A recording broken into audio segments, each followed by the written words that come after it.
અને વિસાવદર પરથી શાનદાર જીત. જી હા, 2012માં કેશુબાપા, ત્યાર પછી આપ જુઓ કે બાય ઇલેક્શનમાં કોંગ્રેસ, 17માં કોંગ્રેસ અને 22માં આમ આદમી પાર્ટી.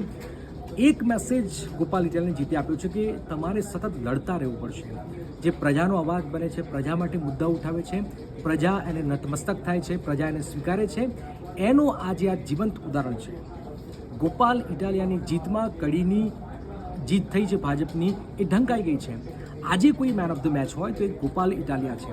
શાનદાર રીતે, કારણ કે ભાજપને હરાવવું એ બહુ મુશ્કેલ કામ હતું અને આવી પરિસ્થિતિમાં અરવિંદ કેજરીવાલનું સતત આવવું, 3 પ્રભારીઓ સતત અહીંયા આવ્યા, સતત ત્યાં જૂનાગઢમાં ડેરા નાખ્યા અને આખું મિની માઇક્રો મેનેજમેન્ટ કર્યું હતું.